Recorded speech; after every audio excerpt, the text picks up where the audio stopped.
Man, I really hope that our stream isn't going to die a lot like it did last week. If it keeps doing this, guys, I will stop it and fix it, because I don't want it to do that. I hope it's not our internet. Anyway, doesn't look like it's doing it immediately. We're not going to end the stream, though, because of it. I'll figure it out, and we'll keep going. Sorry about that. I don't want it to do it, so. Anyway, what was I just talking about? Oh, what I'm thinking about with armor is I would rather have it that, like, leather armor has a certain set of properties. Weight, how much it resists the different things like slashing, crushing, and piercing, how much it resists the different magics, and it has these properties, and it's not necessarily worse than Valarin armor, but it gives you a different set of, you know, like a different set of behaviors, if you will. And so what this will mean is that there's a lot of different types of armor. There's way more armor sets than maybe like Diablo has. You know, maybe there's 30 different, no more than that, 100 different armor sets, and this will take forever to make, and this is way down the road. But what I'm saying is that each one of these armor sets has a specific, like an exact specific set of attributes that no other armor set in the whole game has. And so you may want to use, you know, you find a leather armor right at the beginning. It might be something that you want to use for the whole game, but it, you know, it might not. It doesn't quite, maybe it doesn't quite fit the bill for what you're looking for, and so you're on this, you know, quest to find the armor that you want. But then again, I also understand that sometimes, like, getting that nice bump up in armor, you know, like, oh, I just found a new set of armor and now I'm a lot tougher. Like, that's a rewarding experience in an RPG as well. So it's kind of this balance on, like, what do you want to do? Yeah, so I should be back up, hopefully. Okay. Yeah, it shows me back up. Oh, yeah, they're talking. So it says,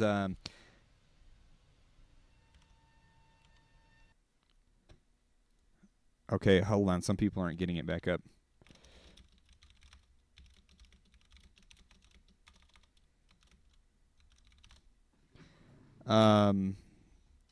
Anyways, so now we have a question. Could heavy armor slow attack animations and light do the opposite? Yeah. So, like, that's the kind of stuff I'm talking about. So, you know, this armor set, this light armor, it might give you a lot of benefits. It gives you this faster roll. It gives you, you know, it allows you to swing your weapons more quickly. All this good stuff.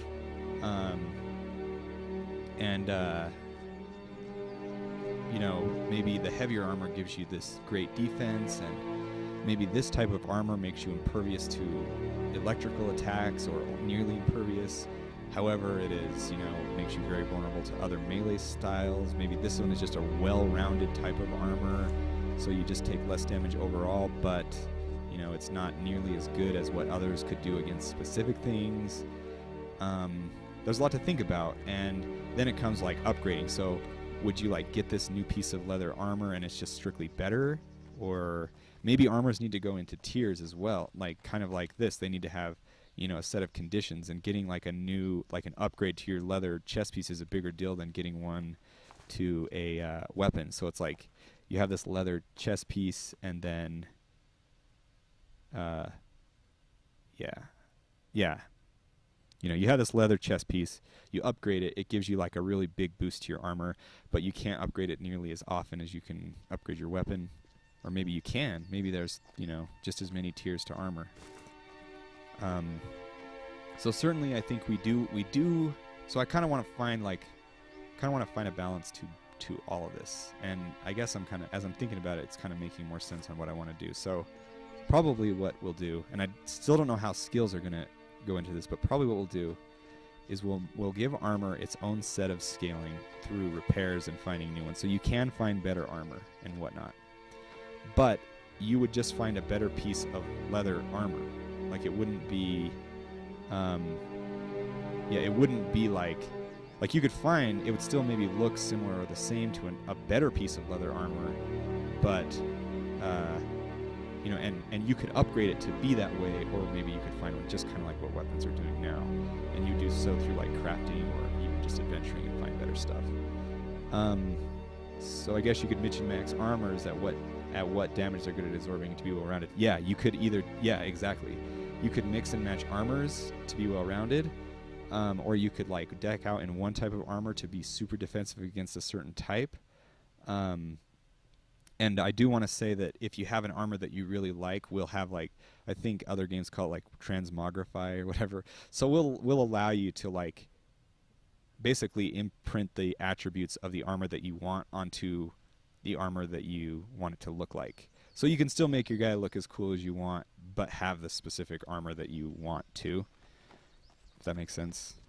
At least make that an option, because I know that always bothered me when like the best armor in the game or the armor that I wanted didn't look like what I wanted it to look like. Made me mad. So okay, and another question. Oh, and this leads me to one more thing. Sorry. So and then we get, and this is with weapons and armor. They have these affixes to it, like these leather leggings are giving me +3 health.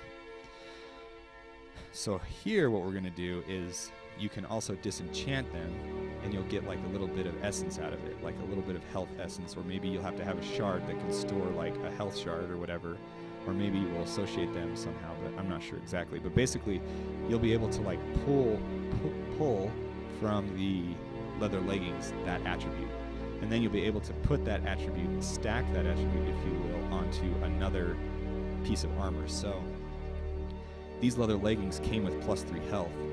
If I pulled that off and I tried to put it, onto my boots, there's probably a decreasing amount of returns. Like you'd have to be a master at doing this sort of magic crafting in order to get it on. So you might pull that off, you wouldn't get all of it back, and then you try to put it on the boots and you wouldn't be able to put all of it on the boots successfully at first. Later on, when you're perfect at it, you could probably get that 3 health exactly. And then it would sort of stack onto things in diminishing ways. So you wouldn't be able to stack like 7,000 health onto leather leggings. It would like, at least not through any reasonable amount of time, you know what I mean?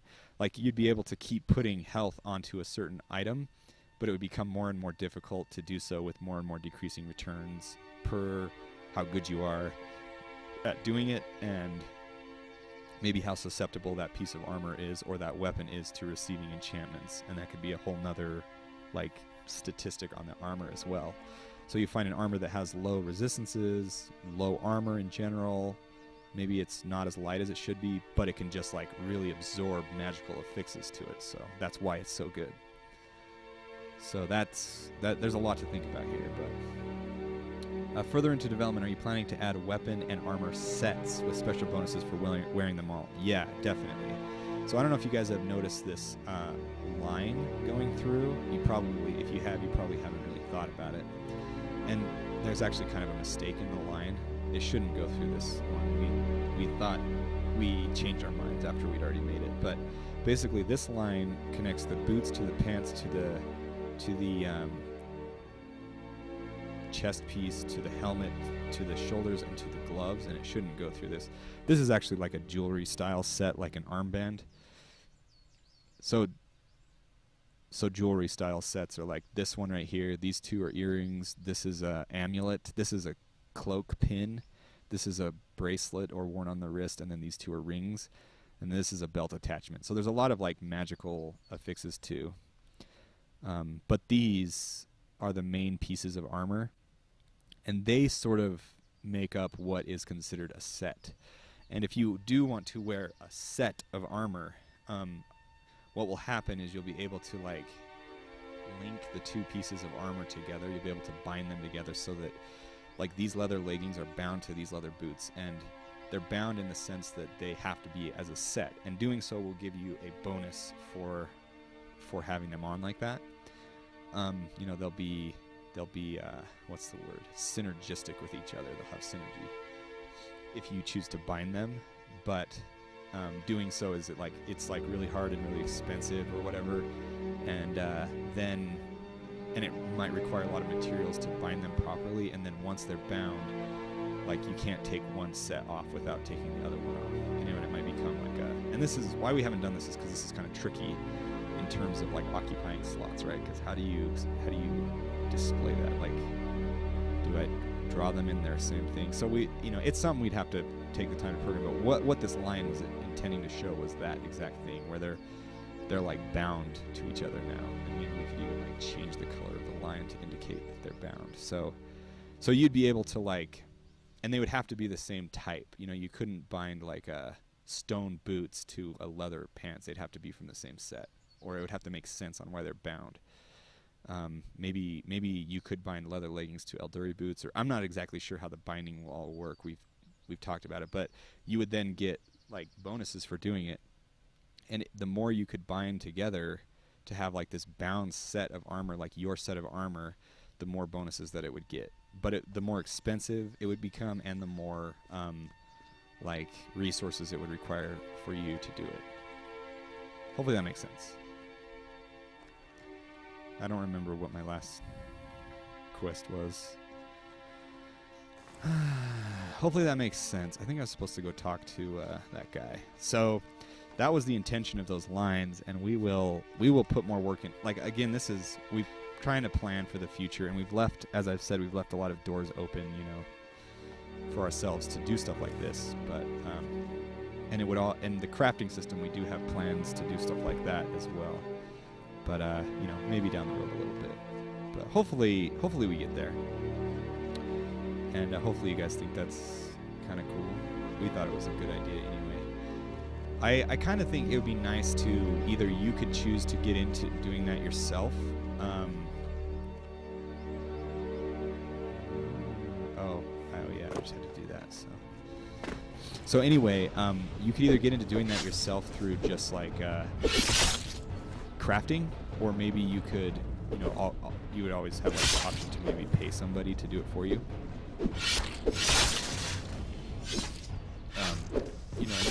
You know, maybe you don't want to do it, or there potentially could be reasons why you wouldn't want to do that. So, anyway, just stuff to think about. And again, you know, armor is like, are we even going to have a skill associated with it? Who knows? I don't know. Maybe not, because it's kind of hard to like, I'm thinking it's kind of hard to have a skill associated with armor. But, and I'm also thinking it might kind of ruin what armor is trying to do. I'll have to think about that a lot more, and maybe you guys can think of ways, because some of you guys have had some really clever ideas on how to get things to work. So, I don't know. My initial instinct is to say maybe not, but I don't know that I love that either, so I'll think about it some more. But anyway, something to think about. But I do like the idea of having armor sets. Each armor set has you know, no armor set is trash. No armor set's just stupid, and there's no reason for it to exist. It all has a reason to exist. It's all, you know, sort of balanced in its own way. And there's some armor out there for everyone. That's what I really want. Because, you know, that guy who's like, I want to be super stealthy, but I want to wear way heavy armor or something like that. Then, you know, there is an armor set out there for you. Or maybe there's the guy who's like, I want to be, you know, I want to wear as light armor as I possibly can, but I don't want to take any damage from slashing weapons. I don't know. Whatever people have out there in their mind, I would hope that, like, you know, within the realm of reasonability for balance and stuff, that there would be something for everyone. So this is kind of how we're thinking builds will go. You'll have an idea in your head for the guy you'll want to build. And again, no classes. You'll just sort of create this class in your mind, right? I want to be the guy who is I use great swords, bows, and I'm a necromancer. And so that's what you want to create. The necromancer, greatsword, bow guy. And, you know, you'll have to find all of that equipment and like the set of equipment that you use, the weapons that you use, switching between your weapons, the spells at your disposal, like all of that kind of stuff. It'll be out there somewhere, and it'll be up to you to build exactly what you want. You know, you'll say like, okay, I got these arrows, and so I've got piercing damage taken care of, and I want, you know, crushing damage through this great sword that I want to use, and then I have these couple of spells, you know, like Death Scythe that does slashing damage or whatever, you know, and it does all, and you're like, this is how I'm going to go out there and take on the world. And then I have all these other death type magic, and I can summon these guys, and I'll equip them with these weapons, and like that's your plan, you know. And we want to make sure that your plan for how you think it would be an awesome, like you want to take the world out, you know, on using all these cool ideas that you thought up, we want to make sure that that's possible for you to do. That's the aim here. That's the goal. That's why there are some things that maybe aren't super realistic in terms of a slashing mace or whatever. So, anyway, I like the idea of having a squire who fits my armor. Yeah, just like some guy that follows you around. Yeah. Caddy. Anyway, so hopefully it makes sense on where we're trying to go in terms of like builds, increasing your builds, things like that. Okay. So if you guys have any questions or thoughts about that, on why that's what we're trying to do, then let me know. But I think it makes sense. Like, just want to give you the full power to do what you want to do, you know, because in a game, like a lot of times, and that's actually brings me back to the point where somebody was like reverse thieving. Someone brought that up, and I thought that was a good thing to bring up, because it's like, yeah, I want to be this stealthy guy who can steal stuff and do all this neat stuff, but I don't want to be an evil thief, which, you know, oftentimes in games they make you like do evil things, or like you're only ever stealing from people for the purpose of personal gain. And you know, if you wanted it to be that you didn't want that to happen in your life, like we would want that's all, you know, like that's that person's idea for a fun game like this, and maybe another game hasn't quite satisfied that idea for them yet, and so they are asking if it's possible, and I just like, that's our goal. That's exactly our goal. That's exactly what I want to be possible. Is you have an idea for how you want to play an open world RPG game, and what you think should exist or would be cool if it did exist, and then that's what our goal is trying to make that happen, you know, as much as we can, or at least facilitate a platform for you to make it happen in the game, which I think is doable, and we're on our way to doing. And I think the most important thing is that we have our, like, at least that's where our sights are set, which I think will ultimately, you know, prove that we can make it happen. At least. So anyway, I've fought this guy so many times.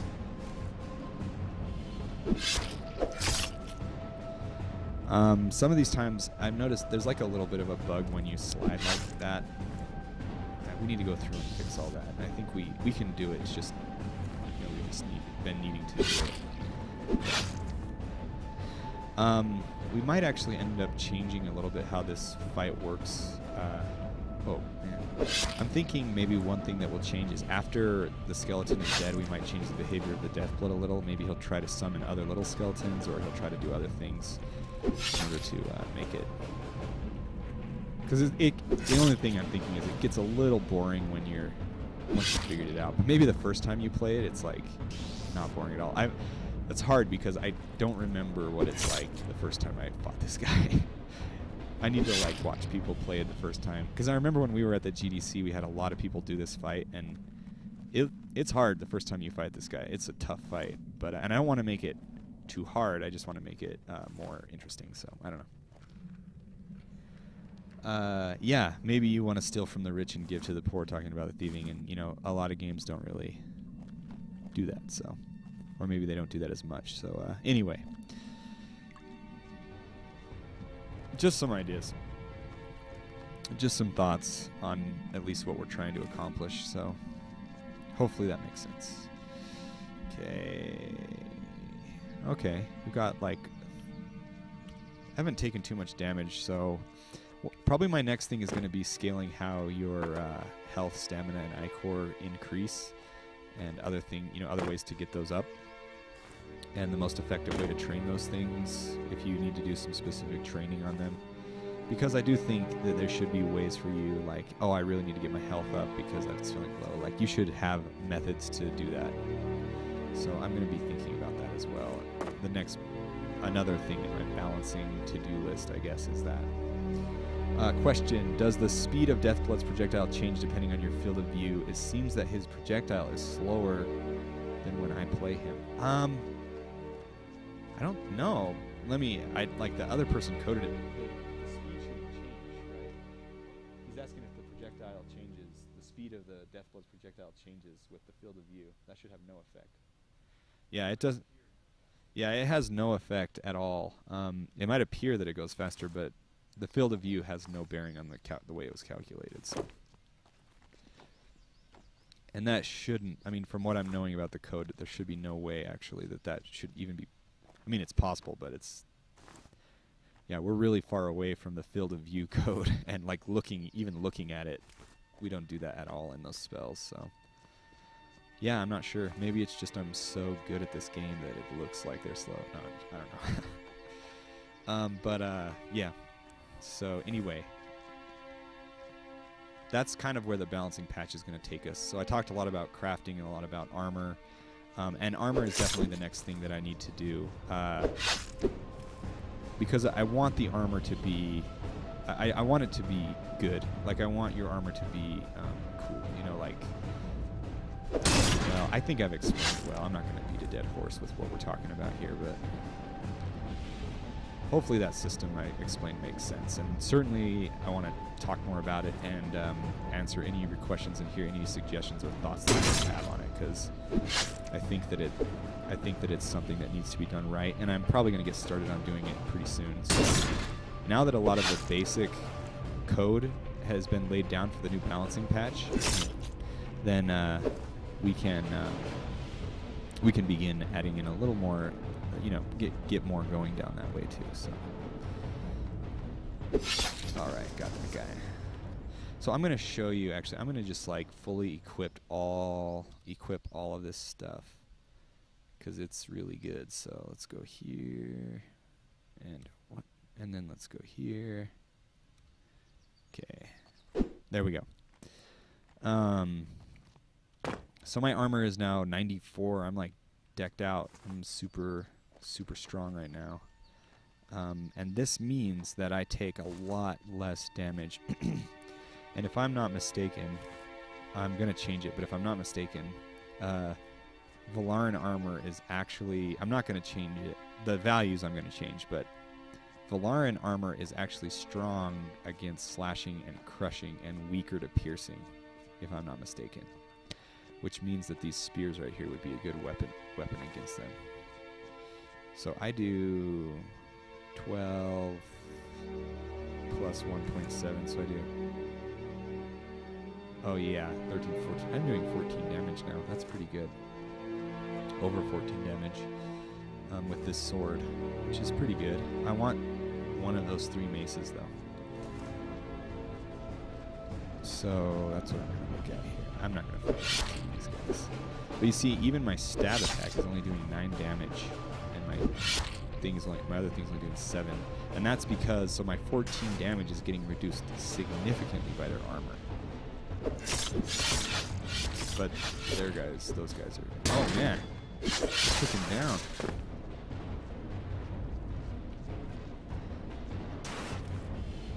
These maces actually might be too strong. One thing about the maces is too strong. The power attack is too fast. Like, it just gets shot off like a rocket. Like, you don't even have time to respond. It's probably too good. And then there's one little other thing with it. With the maces, they're kind of like, what was I gonna say? Oh, there's a few little things in the animation that I think we can change, that we're gonna tweak. All right.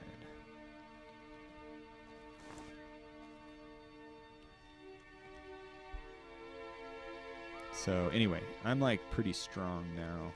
And I mentioned this on the forums, but basically these guys... Oh, that's what I was going to talk about today. So now if I go back and fight the guys at the beginning, which I'll do here in a minute... oh, well, before I do that, okay, keyword, fight the guys at the beginning. I'll remember that. Question.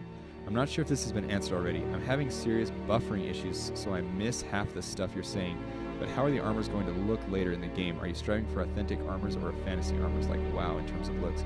So we're going to have a lot of different styles of armors. We want to kind of touch on all the different styles, but ultimately we're going to keep them within the realm of feasibility and like realism to you know, there might be like glowing bits and things like that, you know, so they are fantasy, but we don't want them to be too like cheesy, I guess is the word I'm looking for. So we want to keep it classy, you know, keep them looking good, but essentially I think that that we should be able to accomplish that without too much trouble. But no, that hadn't been answered already. And again, going back, we will be able, so hopefully we make an armor set that you think looks pretty cool, and as we do so, you will be able to use that armor set to have the attributes of the armor that you want through probably, maybe it's a expensive but attainable goal, because I know that's important to some people. Like the way you look, is really important, and you're worth spending the time and the money to get that to be the case. So it might be like a higher level of a crafting thing to transmogrify, is what some games call it. But it will be something that if you want to put the time into, you can get that so that your armor looks good, like you want it to look like, hopefully we'll be able to release mods, and that's actually one thing that we will be able to do without too much trouble, actually, is getting models like these. Modders could probably figure out a way to do that even now, frankly. Like, it's not without the realm of possibility. Getting armor sets in the game is one of the easier things to do in terms of mods. So if you needed something to look a specific way, it's possible. I'm not saying it's easy, but it's possible. Will spears do more or less damage depending on where you are in respect to the enemy? That's actually something that I've been thinking about lately, because Dark Souls actually released a patch where that was the case. Oh, I had him. I killed him, and he killed me. Double KO. And I thought it was an interesting mechanic. It'll certainly be a balancing act, and something that I want to balance properly, because like spears in my mind are going to have a pretty big disadvantage, because they'll have such a narrow range of attack that they'll need to be compensated for pretty high damage, right? Or other things, and they're really lightweight as well. But basically, like, the spears are not going to get overlooked in terms of like usability. They should be a useful weapon in the game, and maybe that means that their moveset needs a little bit of tweaking. Maybe they need a wider sweeping move. Maybe they need some other stuff, and that's all possible. But to answer your question in terms of like distance to the player where you hit them with the weapon, I'm not sure. It's interesting to think about. I'm not sure yet. I'll think about it.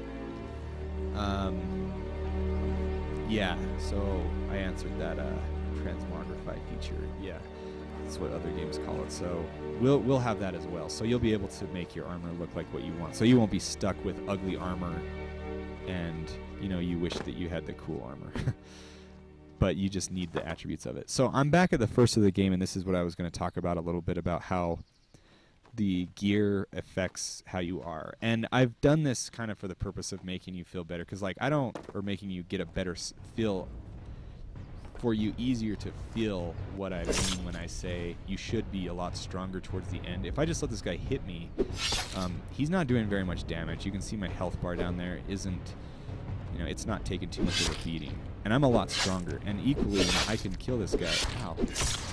There you go. He did get me, though. He hit me like 4 times in a row, so. So back to the spears. I guess you could have the normal attack as a close range attack, and the power attack being long and an only long range. See, I'm not sure exactly how I want to do that, right? Again, I want spears to be good, and I want them. They are kind of at a disadvantage, because the way you use them is a straightforward stab attack. So maybe what they need, I think actually this would make them good, because like, why did people use spears in real life? They used them because they could keep their enemies back as far as possible, and they could jab them through them without having to like get right up close to them. I guess. I mean, there's probably a lot of reasons, and they certainly were powerful in groups, like the Romans with their phalanx, I think is what they called it, of the people. You like have to go through 5 layers of spears before you reach the first guy. But I think the idea would be, so okay, this is going back to moves. Now we're going back to move sets and things like that. But here's a way off the top of my head I think we could balance spears to be pretty good. When I have my right hand, my power attack with my sword, right, it has like a longer wind up, and then he does a swing attack. And this is actually emphasized by this sword, the great sword's power attack now. He has quite a long wind up before he swings, and you know, getting that hit off, and then he has a really low cooldown. So like as soon as the swing it hits, you can go. So maybe one way we could balance the spears for having such a narrow attack is they have a really short launch. Like they just immediately, you know, he stabs it out super quick and then he recovers really fast. So you can get a lot of stabs out really fast. And that way you can't turn very, you know, that way you can turn, you know, if your enemy's dancing around you and he manages to get up next to you, you can sort of still keep up with him because you can throw out those attacks so quickly. I mean, with this attack, you have to sort of like anticipate your enemy a little because it's very easy to miss him, which makes these sweeping from side to side, these sweeping attacks so valuable. You know, eventually you're going to hit him with these. But the sword is also, this sword is actually one of our more balanced weapons because it takes a lot of stamina to swing it as well. So you can only swing back and forth a couple of times. So like the spear, this is so going back to it, it's like, how are we going to balance that? We need to make it so that you can jab it out. Maybe you can make it jab it out quickly. You could adjust how much stamina it takes. It could do higher damage. It could be lighter. There's a lot of ways that we could balance it and make it a weapon of choice, you know, to compete with some of these other weapons. You know, because right now it probably does need more work. I mean, I could go get one. I actually don't even have one. I haven't played with it for a while. I should, now that I'm a little more aware of kind of where the balancing in the game is, the state of the balancing of our game, I should go get one and see what it needs. Maybe I'll do that right now. Because I think spears are really cool, and there's something that games have sort of neglected a little bit in recent history. Like, because Skyrim did not have spears, and then the other games that do have spears are games where it doesn't really matter. But a game like this, where you want, you know, you want a spear for a purpose, like that's an important thing. So, let's see if this guy even has one. Yeah, he always has one. So, I'll just sell all the crap until I get 80. Okay, let's see what this is. And I need to get the animations, because right now when he walks, it looks... Another thing is the idle animation, he looks kind of funny, right? Because he's just kind of swinging it, but... Yeah, see, I think its problem is that wind-up. Like, he should do more of a... He should have a faster, like a jab with it. And then the power attack isn't even different. So, like, right now, the spear has a lot of problems because all you can do is poke straight forward with it. And it doesn't do anything different. And the power attack doesn't even change. In fact, you should always use the power attack because I think it has the modifier on it. I think it does cost a little more stamina, though. No, it doesn't. So you should always use the power attack with the spear.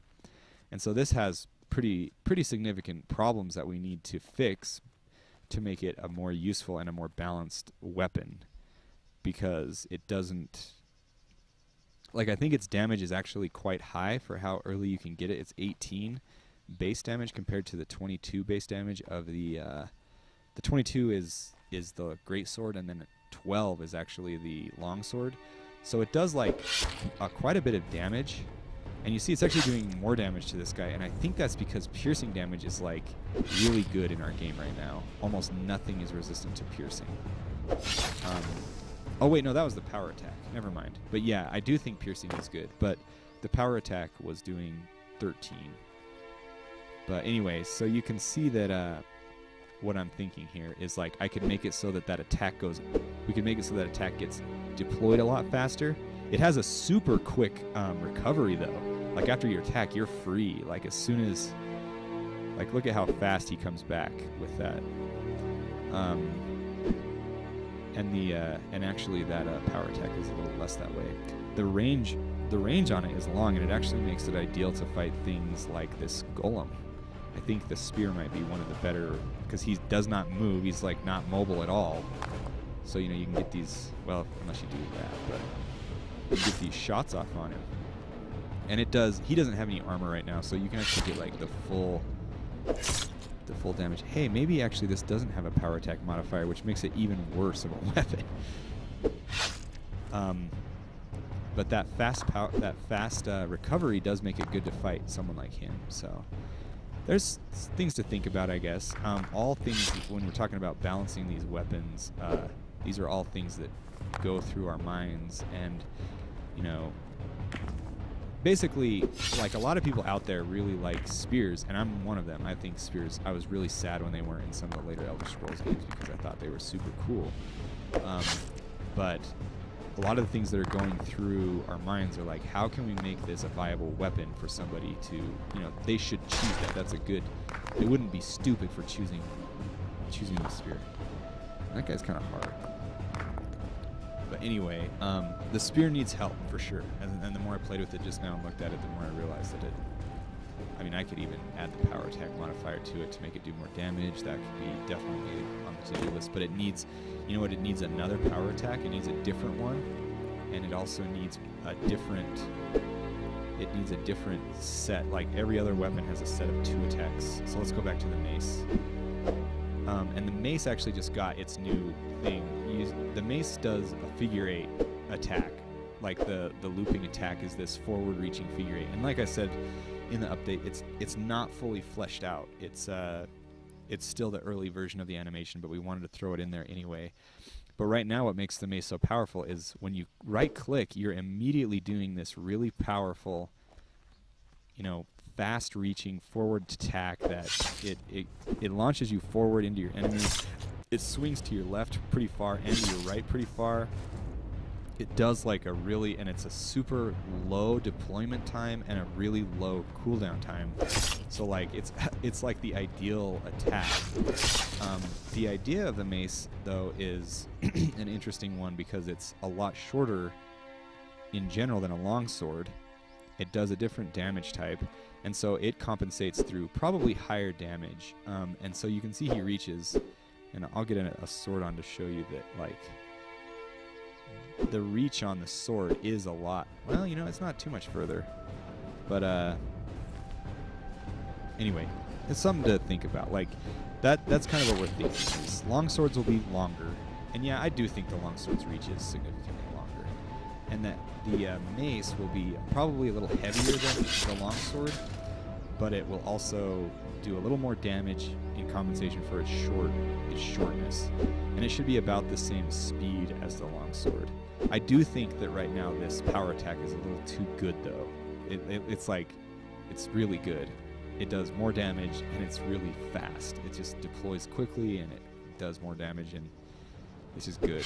So like you can just hit them and then be done with it. Although again, I guess, you know what? I guess I didn't get a lot of these committed, which makes me sad because the power attack should be doing more damage, but it looks like at least on the spear and the mace they're not right now, so they might not be doing it on other things as well. But that's certainly number 1 on my list that I will fix today, is getting those things in, and I might be able to push out a hotfix update to that so that these weapons do more and proper damage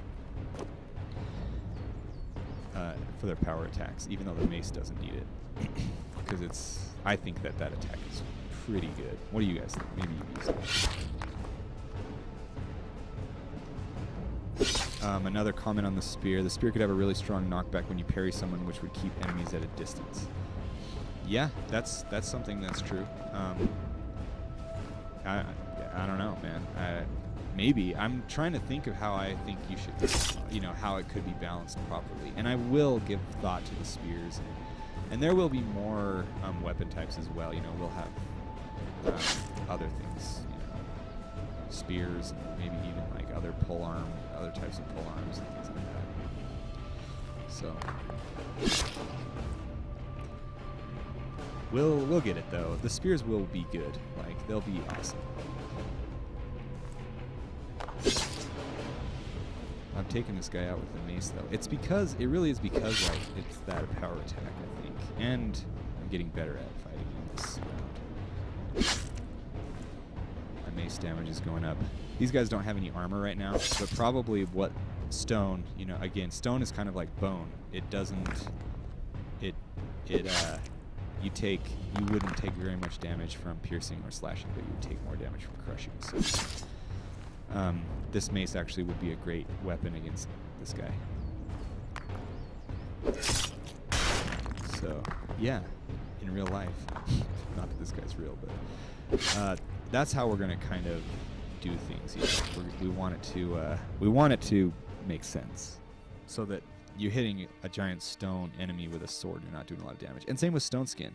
Like stone skin would change your composition to be like a stone, and so if someone was hitting you, it would be like hitting a stone. And so if you know, maybe you wouldn't want to use stone skin if you saw a bunch of guys with maces coming at you because they would just clobber you.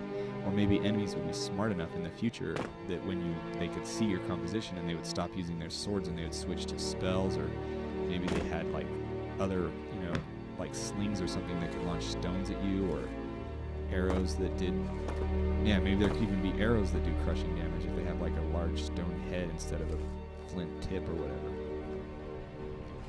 Yeah, animated golems aren't real, Discord. I really hate breaking the news to you, but Santa is real though, so you're still good on that one.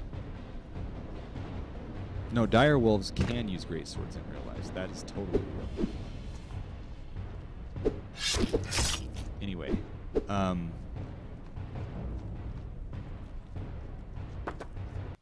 axes, kind of a thing that I've thought about for axes is axes should probably, they also will have a lower range than long swords and certainly great swords, but they'll compensate for being like lighter, and I would also think that they'll have a higher, they might have a higher critical strike, whereas maces might not have a higher, like how can you critically hit with a mace? It's kind of this, like by critical I mean a power attack. Like an axe might have a better power attack. So, you know, that's kind of what it'll be. And all of them will be useful. Like they'll be balanced. It won't be that like if you don't use a great sword you're stupid because they're the best. I mean, those who use great swords might say that, but it isn't true. So and then, you know, and I think eventually there's going to be more to a weapon than just its we'll have, you know, you have, so right now what even makes a weapon? There's a little bit to it, but here, let me kill this guy and talk about that some more. More that's going to go in a balancing patch. Okay. So what makes a weapon? Right now, the only moves that you can do are the two attacks that loop forever. The two attacks, and then the power attack. So I think there'll be more moves in the beginning, or in the future, not in the beginning. So one will probably be if you run and attack. You know, you might do a sprinting attack. Like right now, he just stops dead in his tracks and then does a normal attack. You'll probably do some sort of running attack, right? And then if you run and power attack, you might get a different attack there. And so actually, here's one with the spear. This is actually something I want to do. One of those attacks, like say you're running with a spear and you're holding down normal attack, he'll probably hold his spear down, and you'll just run and charge with your spear point forward and impale somebody. Like if you hit them, you'll just like destroy them, you know, and do all this heavy damage because you just ran at someone full speed with a spear. Whereas like a mace can't do that. Like running at someone with a mace doesn't make any sense. He would have a running, he would run, and then when you hit attack, he'd probably do, you know, maybe some leaping attack, or, sorry, I might have gone too far from my microphone. He might do like some sort of a leaping attack or something like that, whereas the spear would have a lot more, you know, that running utility. He'd run it, hold it out, and jab somebody and impale them. And then so like you'd have the normal attack, the power attack. Then maybe you'd have a normal running attack and a normal power attack. And those are 2 more attacks, so that would bring the total up to 5. Another one could be a, I don't know, maybe we would make it so that after a successful riposte or a successful parry, they get a special riposte animation. Dark Souls, what they do is they stop your control of your character and do this special cooperative animation where you like stop and you do this, you know, you enter into this miniature cutscene, frankly, and like do that. And we probably won't do that, but you might get a special animation. You'll still be in control of your character, but you might get like a special animation for what he's going to do. You know, maybe it would be called like your riposte attack. So an enemy in front of you is parried, and after a parry, you have like this short window to do a riposte, and maybe they'd be a different style. So that would be like at least 6 different attacks, and all these attacks would start making up the move set to the weapon, if that makes sense. and they would be balanced and make sense for what the weapon is. So no two weapons are going to offer the same thing by any means. One really interesting and bizarre idea in Dungeons & Dragons is double weapons. These include a double sword, a hilt in the middle, and a blade on each side, a double hammer, hammerhead on each side, and a double axe. Such interesting weapons make an appearance here. Very possibly, and certainly we have left the door open for that. But yeah, for sure, like the door's open, and animations, you know, just go through and add all of them to whatever, but it would require us to, well, I guess we're just going to focus on getting the primary weapons in first, ones that are more conventional. Yeah, we're going to focus on the conventional ones first, but then I think that we might look into that. I also think it's possible that, like, a unique sword, you know, you find this unique sword, like the Agresto Blade, for instance, and it might have a completely different moveset from other swords. And it might do, like, a lower amount of physical damage. Right now, that's not the case. But in the end, it might do a lower amount of physical, but it might have a really high amount of, like, poison damage or something. So it would make it there, too. And these other weapons that you're talking about, like these double weapons, they might be kind of like that. You might find a rare double sword. I don't know. I don't have a super, like, I can't definitively say yes that we will have all those weapons, but I'm certainly saying that the door is open and we have nothing stopping us from doing that other than just time and whether the interest is strong enough. So, and this guy is tricky. He keeps slipping around me right at the end, so I can't get a riposte off on him. And then I just let him kill me without moving. That's the way I roll. So anyway, hopefully that kind of answers some of your guys' questions. I'm gonna I have these cheat. Oh, no. Okay, yeah, this is where I want to be.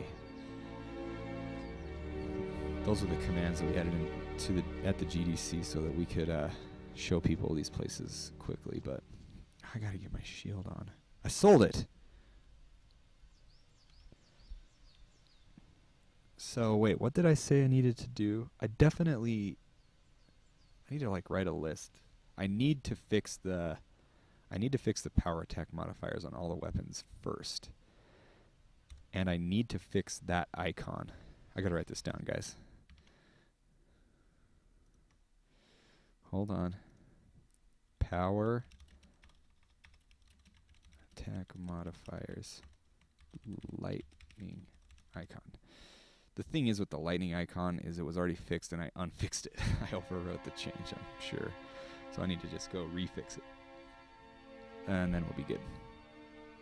Okay, I was going to go fight the Valeran Sergeant and get killed to him, but I have to get these jerks. I have allergies. We live in a drier climate now, and luckily it's raining today, though.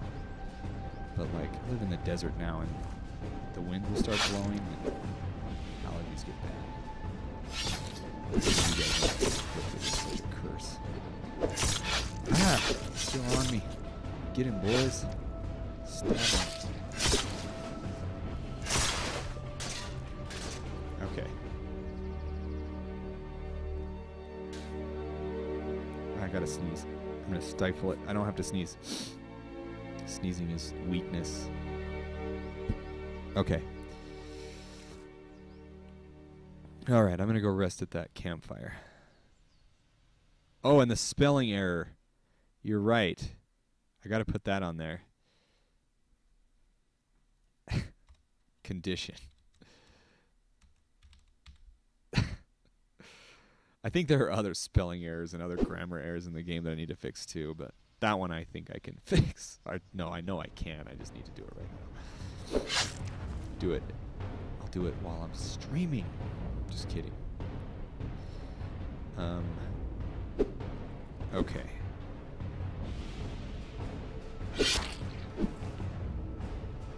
All right.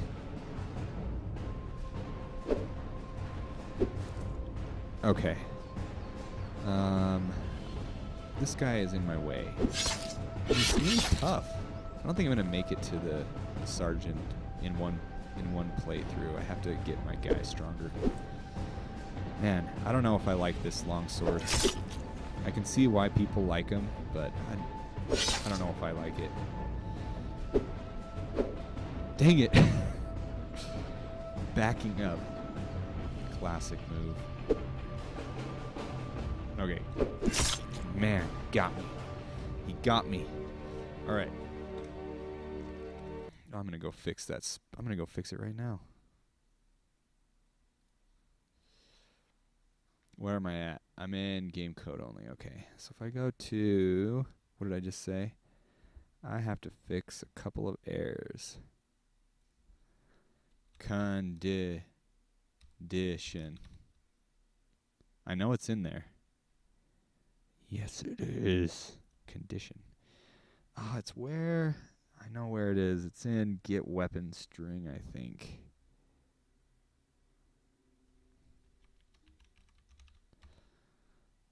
Uh-huh. Uh-huh.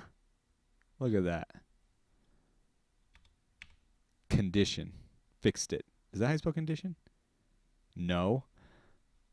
Condition. Condition. Man, now the word looks weird. Can you talk a little bit of the archives and its status and the other easier areas to add, like the ones you showed us last week before the crash? Yes. Yes, I'll do that. I will do that really quick. Let me just change the lightning icon too. Lightning spell.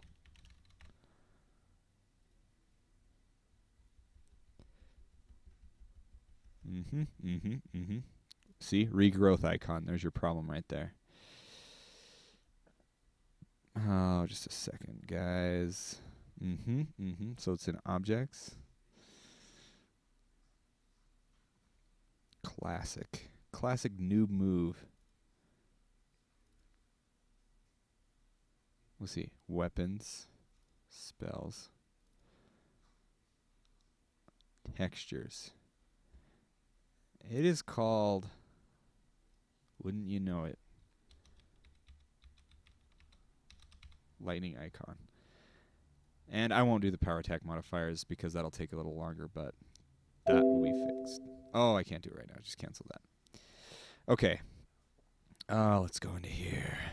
Let's look at the new areas I was talking to you guys about last week before it crashed. Memory of Eldarine, Prepare to Die edition. Yeah. Seriously. Okay. I'm going to go into the concept map. Okay.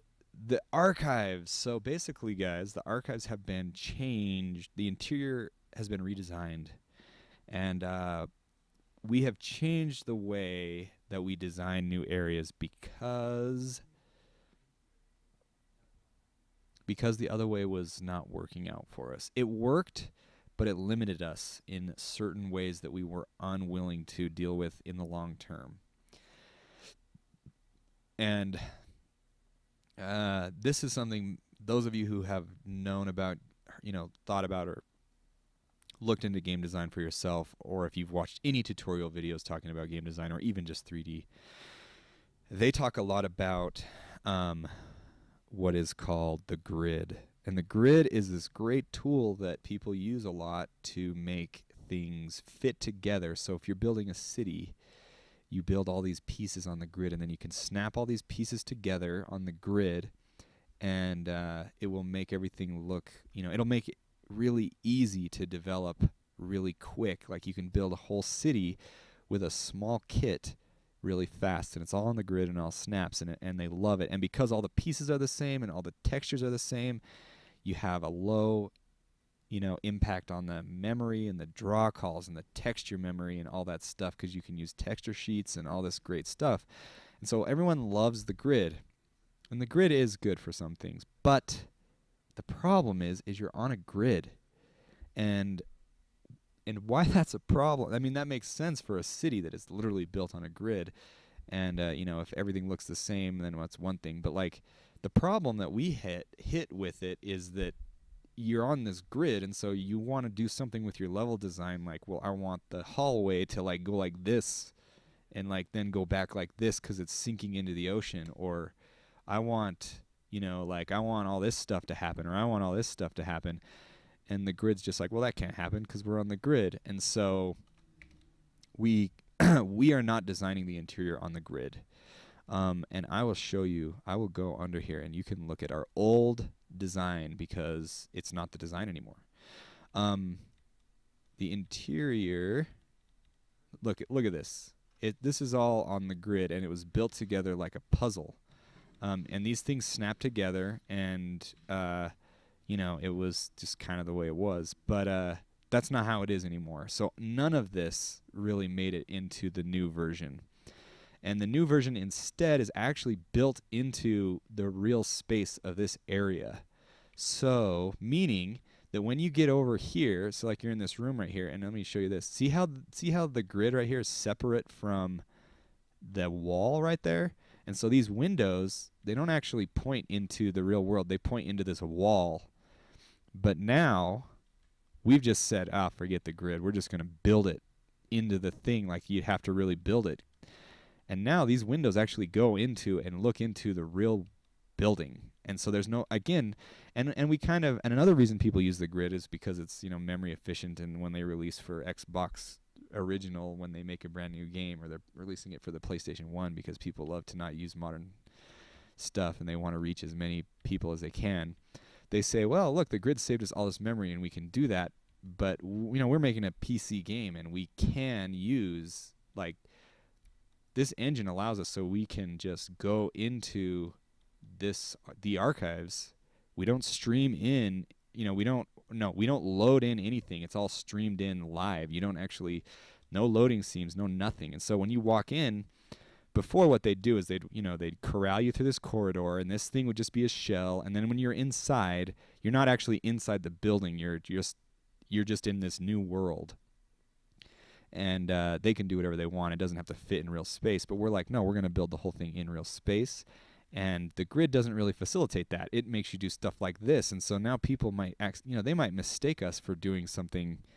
They'll say, oh, you can't see outside. You're just going in and out of loading seams without, hiding their loading seams. But what we're going to do is when you're in here, you're going to look out that window and you're going to see, oh, I'm still actually in the real world, in real space, just like the buildings, just like the caves that are going to be in here. You're always in the real world, in real actual space. So we took one step back, but it will ultimately lead into way more steps forward. And that is a lot more of this space is going to be utilized. Look at all the empty space in here. Like you could land a plane in here. That's not the case in the new interior. They're a lot more dense. The level design is a lot better. This stuff right here is, and this is why it's all blocked off, you guys. It's not textured, and it's still not textured. And we're not done with a lot of the enemies and other triggers and doors that you're gonna have to open and levers that you're gonna have to pull and elevators that you're gonna have to take. A lot of work to still be done, but in terms of like level design, it's a lot further along. So that should give you a little bit of a explanation on where we're at. It's coming along. It's coming along. We'll have some good stuff to show, and it will be, most importantly, is that when it's done, it will be awesome as opposed to dumb. So I'm probably lagging on frames because opening the editor like this is a little more heavy than the actual game. Okay, I think I showed you guys this. So what did I show you guys last? Will the archives feature new enemies not elsewhere seen on the island? Yes, there will be new enemies in the archive, not featured on the island. I keep sticking my hand in front of my camera. I need to move my camera because that's where my hand naturally goes. My camera's all messed up. Like, look at me straight on. I don't like that. You gotta have the dramatic side. Anyway, the archives will feature new enemies not on the island. What did I show you guys last time, and what do you guys want to see? I'll just type it. Okay, so then how does this fit? How does this fit in with being able to make smaller areas more easily like the one you showed us last time? Well, it fits because we'll be able to, before, kind of how you have to work on the grid is like you'll be able to, you would just like you have to make a whole kit and a whole texture sheet, and then like it's made for building things like the size of an entire city. And certainly when we're making a city, we'll build a kit and everything like that.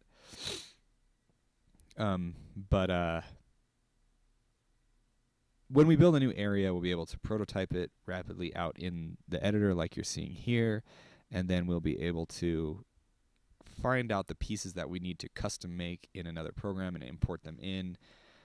Basically, we just rethought how we want to do area design. That's really the bottom line.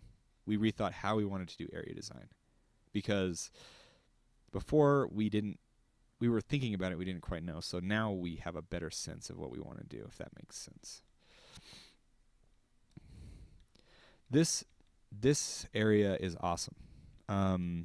It's the new area that we're going to be at.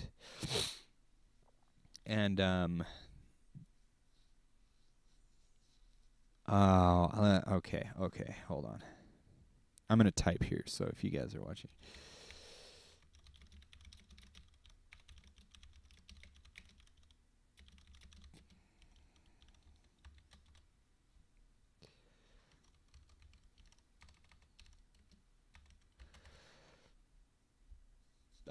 For those people watching it on YouTube, I'm getting a vote on if people want to see what we're doing here up close, or if they want to save it.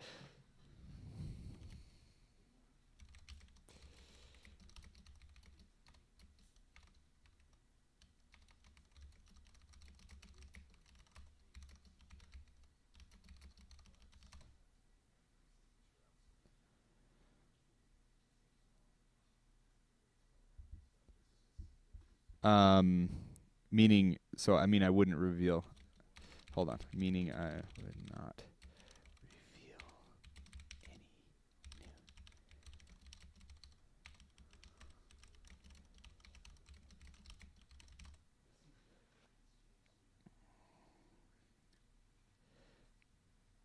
new. Okay.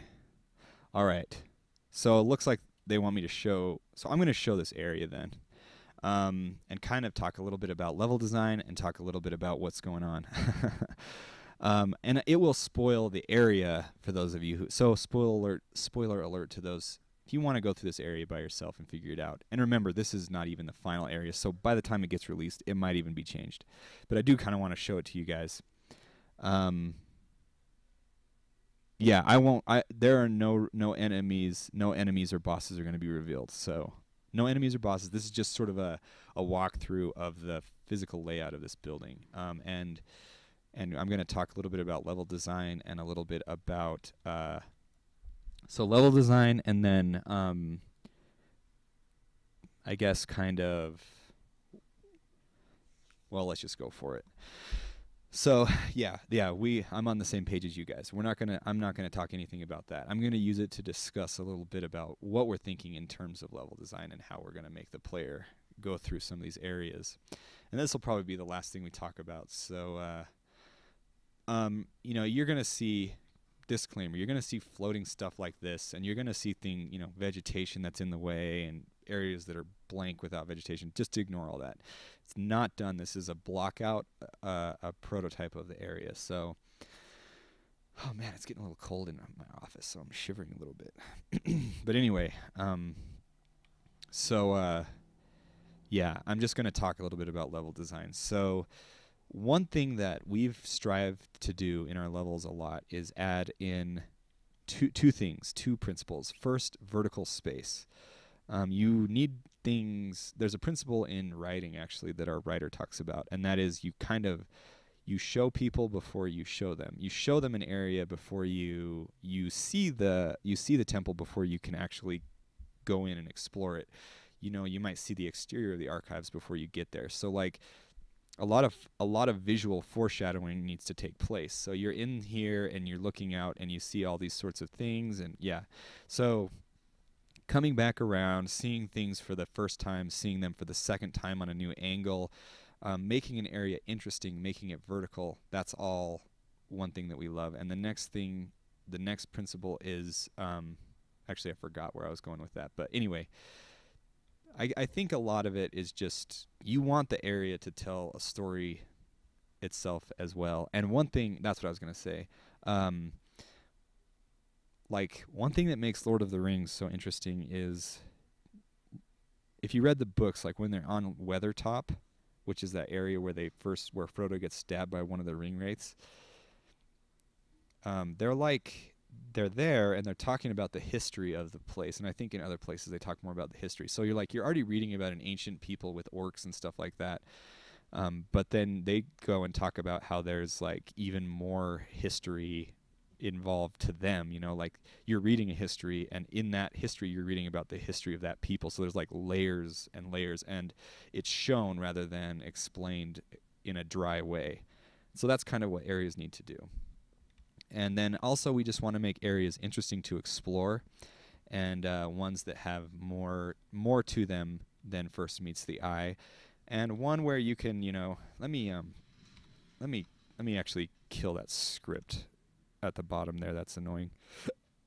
So level design is it's really important to us. Oh, and the next thing I was going to say is making a content dense map, meaning that if you want to just walk straight to the other side of the island on the road, you can, but you're maybe missing a lot of the content that is along the way. And content dense just means you don't have to go very far to find something interesting to do in the map. And the map, not every area will be, you'll have to go to, you don't have to go to every area. This area, for instance, might be completely optional. And that's something that we like as well, because it adds layers to the world. You might spend 2 hours in an area that's completely optional. There's nothing there that's directly related with the storyline, and you might find a boss on top who's really hard for you to fight. You weren't expecting it. It's a hard thing, and you get all these great rewards, and you learn all this interesting lore, but it wasn't required of you. And that's another thing we're going for as well. So anyway, those are some things we're talking about. So as far as local level design is concerned, though, we wanted to make this a pretty content dense area with a lot of twists and a lot of turns, and something that takes a long time for you to understand, what's going on and how to get through the area and how to get places and look at stuff. You can see things above you. How do you get them? How do you get to them? And how do you find them? And using a lot of blind corners so that it takes time for you to find out where you're going and what you're doing. So anyway, hold on. Arkham City was lauded for its incredible density. Okay, that's good to know. Actually, I have that game and that's on my list. So maybe I need to go and spend a little time in looking at it, because if they had that free exploration self-motivation, you can't go 50 feet in Arkham City. I played Arkham Asylum and I really liked it, so maybe I should play Arkham City. So yeah, that's a good to know. So I want to play that then, so I know more about what's going on. And remember, there's not going to be any, I might be showing you some areas or something, but there's not going to be any treasure chests or any enemies or anything like that to fight in here, any loot to find or any levers to pull yet. But maybe when you get the area there will be, so if that makes sense. There's always stuff to see. So anyway, this is not the main path. I'm just showing you the different layers. Well, it is kind of the main path. This whole area is the main path. It's all just an area to explore. You got things to do and things to see. And so we really wanted to, that's kind of what we did here, is make a content dense area. And there is a storyline associated with this area and what's happening here and what's going on. There actually is one chest here, but it probably won't be. I actually put it as a marker more than as a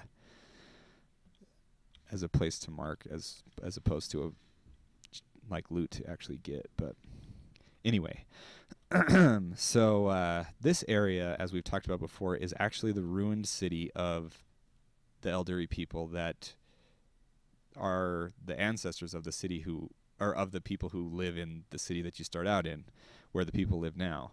This used to be their city, but it's been ruined and dilapidated over time. And basically, there is a storyline kind of associated with why that all happened. I'm not going to go into it here on why it happened, what's going on now. Oh, I made a wrong turn. I'm way back at the first. And there is stuff to find here and things to do and things to see. So let's go for it. Without further ado, we're going to make it to the second level. And hopefully you guys, this doesn't take too much of the joy out of it, so you guys can do it for yourselves. Although I think the main path is pretty fun. So But again, this will take a lot longer when you have actually enemies to fight and things to do and jumps to make in order to get certain treasures. And not every area is going to be as like twisty and tight corridor and, you know, full of little jumps and full of things to see as this one. Meaning like it won't always be so crazy. Like it won't always be there's a treasure behind every corner. Sometimes it'll be more open than this. Sometimes it'll be more linear than this. Sometimes it'll be, who knows what it'll be. But this is how this area is. And so hopefully you find it enjoyable.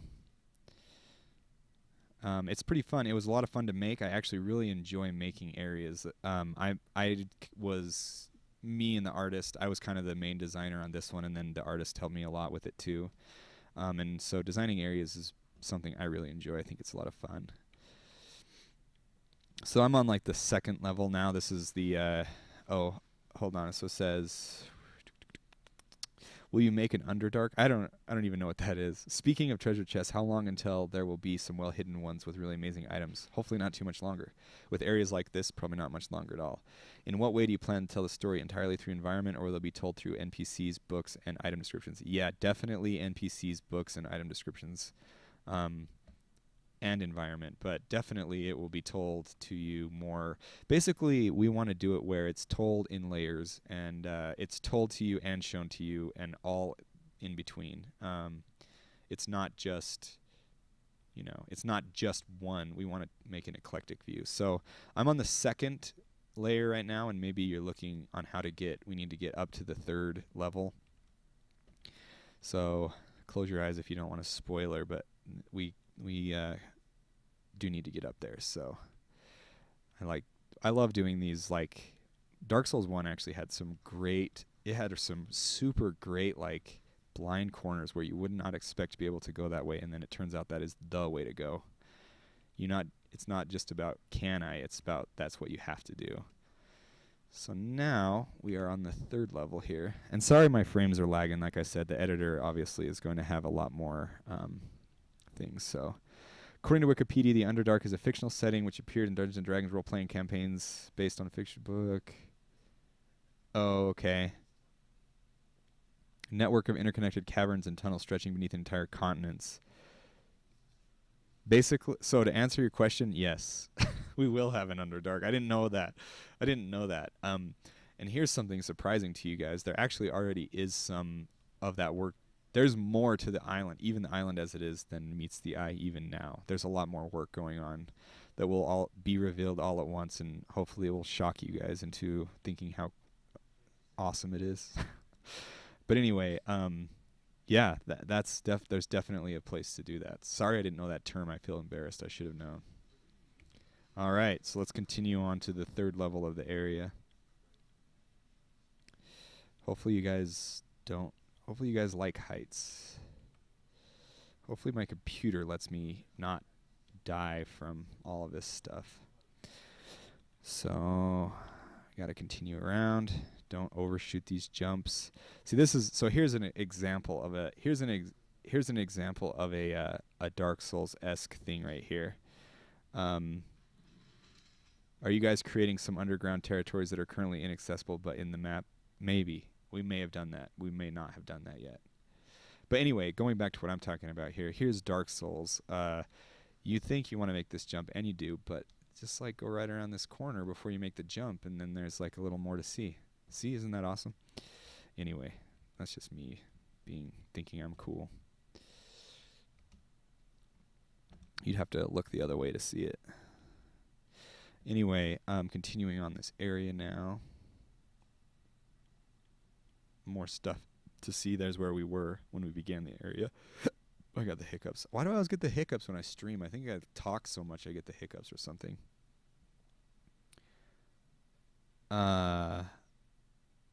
Okay, don't waste your time trying to find them right now. Yeah, I don't want to mislead anybody. Don't try to find them. They're not. Yeah, just that would be a waste of time. So don't do that.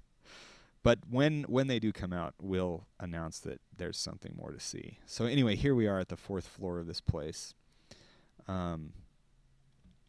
kind of more towards the top, you know. It's a good place to be. But we're not done yet. Obviously, we see some more stuff going on over there. Let's get around here. This is always fun and exciting and makes your stomach churn. And again, not every area is going to be this precarious jumping catwalk challenge.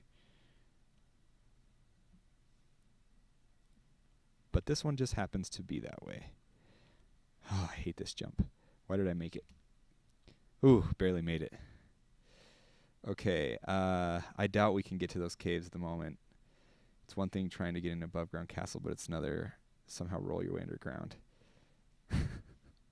Yeah, don't waste your time looking for the caves. But I promise it'll be cool once they're in, okay?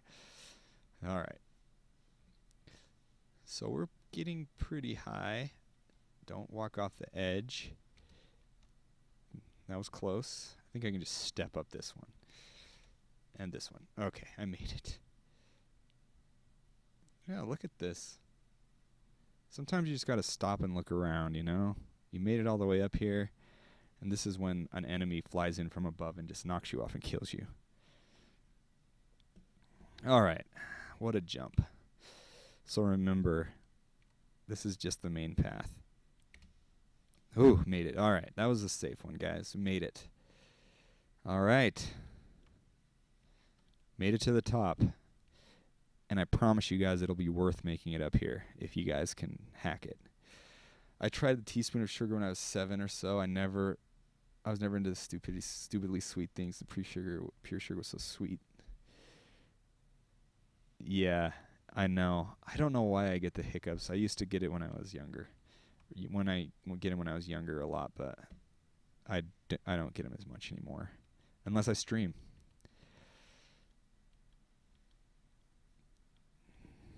Oh yeah, we're not over. It's not done yet.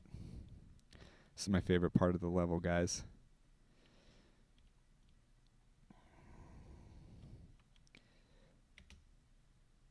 Oh, I missed it.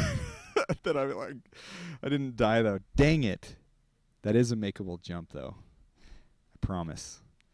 Anyway, I got chickened out and I didn't wait long enough before I leapt. That's it. I gotta make this jump.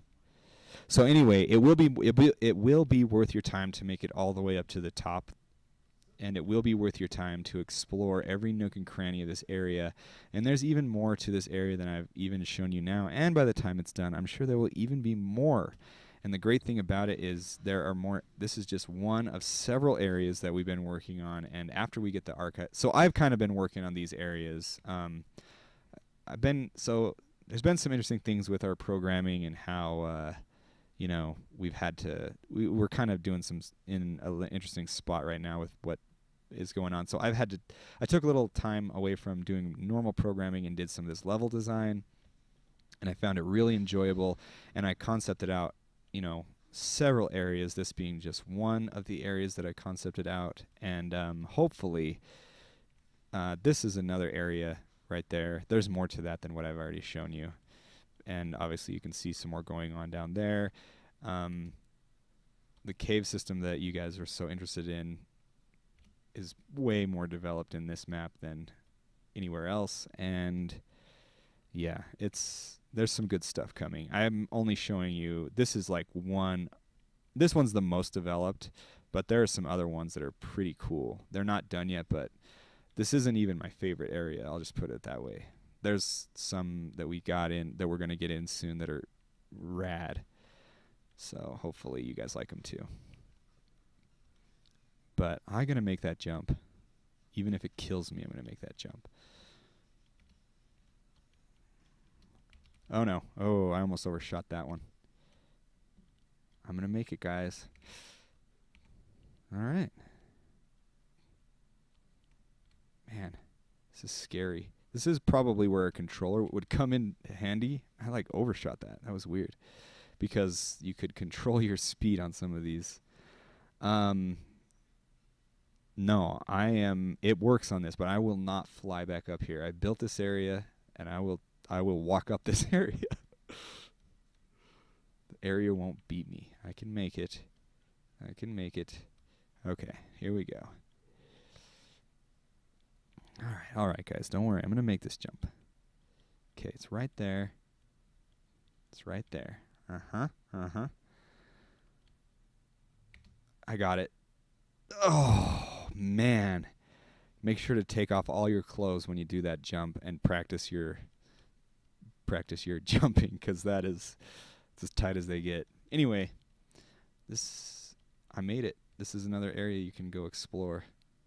I know that it just know that the area might look pretty it looks pretty shabby right now, but when we actually get it in and get the pieces, I'm not like an artist. I can't do I can do some design, but I can't make it look right.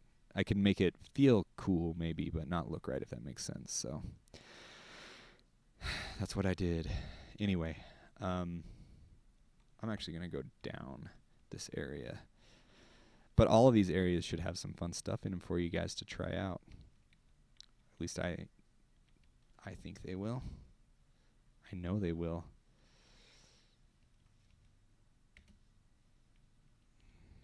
So yeah, lots of fun stuff to do. I like this area because it's built right on top of the golem area. And see, like this kind of stuff, that's what looks awful. But hopefully that you guys won't. It won't look like that when it's actually released. More stuff to see, more stuff to do. Those blocky floors won't even be in there. Those are just, literally, that's just a block out. It's only for the purpose of showing the way to go, or I mean, giving an idea of how it's going to go. They're not even going to be the same pieces, and it's going to have a proper look, you know, crumbled and everything like that. It'll take some time, but we're not. Our artist isn't even focusing on this area. He's focusing on our archive interiors, because that's the next area that we want to get out. After we get that out and that area is in, then I think we might take some time and do some of the other areas which we've looked at. And I think I sort of showed, I don't know if I did. No, I don't think I did. Anyway, there's other areas on the map. I don't want to show them to you because some of them have pretty big storyline significance, and they're supposed to remain hidden, and so I can't show them to you. And so I won't. But this area, it's not directly tied into the main storyline. It's more of a lore-based area, and it's a completely optional area, but it will have you will have, you know, good reasons to come here. And so yeah, this is the other end of it. And actually, one thing I wanted to point out was that it kind of ties something that we'd been wanting to tie together for a long time. You'll notice that even now, like the graveyard has some of this old style architecture as well. And it even has, if you go over to the other side of this, even the dig site right here, it's kind of all supposed to be tied together. And this area helps tie the world together. See, because how this area bleeds into the art, kind of dumps into this crypt area. So that makes a little more sense. And it's not quite done on this side. There's more. This is going to be another smaller structure with more stuff in it as well. But yeah, there you go. And you know, we'll keep working on the silhouette of the island or of the area and making it look cool and everything as well. So there's a lot of things to consider. So anyway, hopefully that gives you guys some insight. Yeah, the marble doesn't look good. Yeah, the new architecture for the man, I was looking at some of the stuff for the archives, and it's very beautiful. Some of the areas, like the newer ones, some of those scenes are really good. So that ceiling did look like a pretty good place for a boss, didn't it? Maybe one day. Looks pretty sweet. One thing that I like about that area is that it doesn't detract from the castle from most of the island. So or from the temple. So if you're, you know, walking around, the temple is still obviously the pinnacle of what it doesn't, you can always see it. It's the great landmark. And even though that was high and you saw how high I was, it just sort of emphasizes how high the temple is. It's much higher. So anyway, level design, making a content dense map, utilizing vertical space, showing you an area before you are able to experience that area. I mean, other things that games, movies, books, they all kind of follow a lot of these principles, and they make it really enjoyable and immersive, and that's what we're trying to do as well. Do our best to do that. So we are, considering it, but a lot of development. And I do want to say that, like, the last 3 weeks were kind of weird because it probably felt like to you guys the development slowed down, but it really didn't. It just, some interesting things happened here, and then we got, like, a couple of different things going on. We had a couple of, I don't know, we just had to get separated into a couple of different ways, and it kind of derailed us from our main task of getting the update out, but we did eventually get it out, so we haven't slowed down at all. Still getting a lot done and still accomplishing a lot. So it's been exciting. And hopefully you guys have enjoyed seeing this new area. No new enemies. Oh, there's another part that I wanted to show you guys. This like pseudo second layer has been kind of confusing. Yeah, naked people everywhere. Why can't NPCs be given equipment? It's because you see how this is one of the bigger reasons. See how laggy it already is? Maybe it's not translating super well, but like the equipment on people is really polygon heavy. Like, it's a lot of polygons, and it's a lot of high texture and everything, a lot of detail on those. And because of that, it slows the editor down more than, like, it doesn't really slow the game down just because of the way it's done, but it slows the editor down. So everyone's naked. Hopefully that makes sense. This is another place in the archives here. Or these are the ruins, the town ruins, the near ruins. I don't know. We got to call them something else. It's hard to name things. Naming things I'm not good at it. Anyway, there you go. That area is pretty exciting. New area. The golem has clothes on. No, he's naked. They're always that way. Anyway, are you planning on keeping new players out through a beef gate? Oh, a boss or a mini boss designed to ensure that players is a certain skill level before they enter a new area. Well, I mean, some areas, yeah. Like, obviously, an open world game allows you to go anywhere in the world right from the beginning. Why is there? I don't remember putting that chest there. I think that chest is actually just there in the normal game. I'm pretty sure it is. But I think that people will be able to go anywhere they want. Obviously, if it's not behind a locked door or something like that. Or behind some, maybe a cave system is meant to be accessed through a certain way, and you have to open a shortcut from a one-way side and things like that. But barring that, you'll be able to go wherever you want. Beef gates, as you call them, they probably could be used in some places. They might make sense in some places where if you want to go in there, then you can. It just will be very difficult for you to go in there. So yeah, that's what we were going to call them, Sarandrell Ruins or Old Sarandrell. But that name is subject to change. Well, people didn't really like it. Some people did, some people didn't. So I'm still thinking. Some people gave some good suggestions. Anyway, there you go. So before I talk too much more about anything else that is not ready to be revealed yet, I better go. But hopefully we talked about some good things. It was a longer stream today, and that's good because last week's stream got cut short, and I wasn't able to stream a lot for the past little while during moving. Yeah, so it was kind of good to be able to do it. And hopefully you guys got a better insight as to where we're at, what we're thinking of, where we're trying to take the game in the near future, and things that we're working on. And hopefully we can keep getting these updates out. Hopefully we're back on schedule to get a little bit of a quicker update.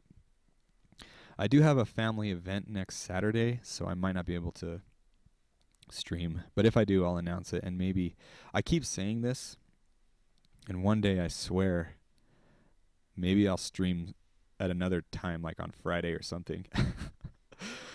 I've said that I might do that forever, and I've never done it. But one of these days, I'm going to do it, and it's going to surprise all of you.